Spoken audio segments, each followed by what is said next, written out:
Hey guys, the Firebird is here. It's just me. My brother couldn't be here today because he was forced to watch Transformers Robots in Disguise 2016, A Fate Worse Than Death. Anyways, jokes aside, so for my last video, I did a video talking about Arachnid's bizarre Japanese dub and how that changed the entire character for the Japanese audience.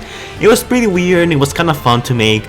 So after that, I got tons of requests to talk about other bizarre stuff in the Transformers franchise, like things that are weird, like really weird. And you guys gave me plenty of suggestions, so I might do this as a series where I talk about, stuff that doesn't really have to be explained or anything. It's just, fun details, or, well, they're more like weird details to talk about. And this episode is no exception.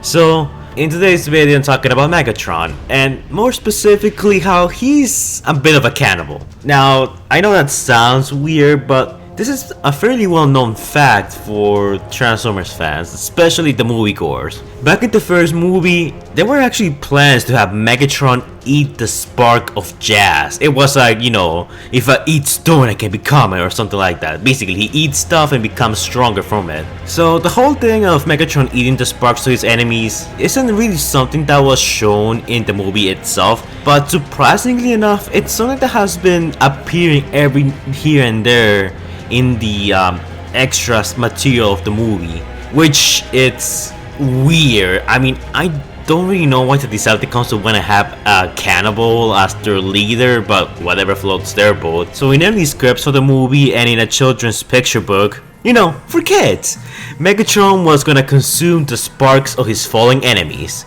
That kind of stuff that you want kids to read about. Isn't Hasbro such a kid-friendly company? However, this didn't make it into the movie for time constraints. Now, the reason why they even developed this idea in the first place is because when you watch the first movie, Jazz gets killed by Megatron, and after that we cut to some scenes of the Autobots fighting the Decepticons and the humans doing their human thing, and then Optimus Prime shows up.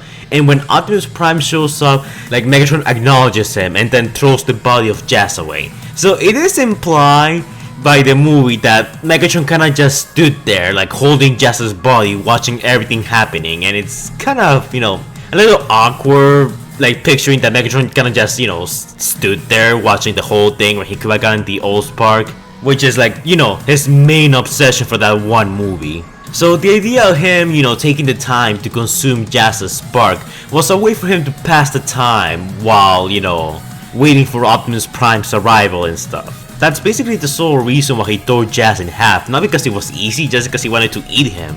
Which, oh my god, Jazz, you deserved better. You deserved better.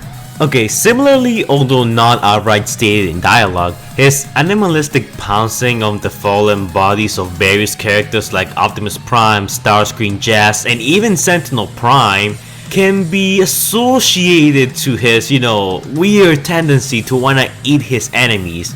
Remember when he tore an entire chunk out of Sentinel Prime? Yeah, he didn't do that to kill him. I mean, he did do that to kill him, but he wanted to eat him too. And that's not the only scenario where that happened, but in the Transformers game for Dark of the Moon, the PlayStation edition, Megatron has the ability to absorb the sparks of other Autobots. He raises his hand and then sucks the energy right out of them. He even did that to Starscream, but then stopped halfway through because Starscream got lucky. But yeah, his ability to absorb sparks is basically a direct reference to the early movie script, the deleted scenes that we never saw happen in the movie of Megatron eating the spark of Jazz and other Autobots. Well, it's not implied if he, killed all the Autobots in the early drafts. It is implied that he killed Jazz and he kinda tried to eat the spark of Optimus Prime when he was fighting him. It is implied, although not outrightly stated. In the Transformers comic adaptation, there's also a scene of Megatron killing a random Autobot in a flashback, in a similar way as to the way he did Jazz in the movie. And it is implied that he also tried to devour the fallen Autobot's spark. And that's not the only occasion. The novels, the comics, and even some outside reference such as children books, cannibalism for kids, even implied to the fact of Megatron consuming the sparks of his fallen comrades. Now, for Revenge of the Fallen, it looks like this concept was dropped entirely, But for Dark of the Moon, the scene where Megatron's basically ripping chunks out of Sentinel Prime, the way the game implies Megatron's powers to work, and even some of the novels do imply to this being the case. Now, Megatron consuming the sparks of his enemies is never like explicitly described. It is like implied, like Megatron tore out the spark and he held it close to his mouth or something like that. It is always implied, but it's never something that is, outrightly stated. The only exception being Dark of the Moon the game, where he actually does legit suck the sparks out of his enemies instead of eating them. But still, it's pretty curious to see this weird concept be dropped, or at least be, shoved into the background without much attention to it. It's kinda weird. It's even weirder when you consider the fact that all of the Decepticons follow this guy, and he goes around basically practicing cannibalism. Anyways guys, hopefully you enjoyed that video. Now shout out goes to our patrons Morrise Prime and to our newest patron iPost Fate. They have both donated to my Patreon and therefore they're entitled to a special shout out from me. Make sure to go check out their channels, links in the description down below for both of them. They both need all the help they can get. And if you guys want to shout out yourself, all you have to do is donate to my Patreon. If you donate to my Patreon, you can get a shout out to your channel, you can request your own videos, you can collab with me in some of my videos, and stuff like that. There's plenty more rewards, and I'm thinking of adding a few more extras as time goes on. So, yeah. Remember, every time you donate, Squeaker doesn't have to pay for the rent. So you're basically donating to charity, or donating to a good cause. So yeah, there's that too.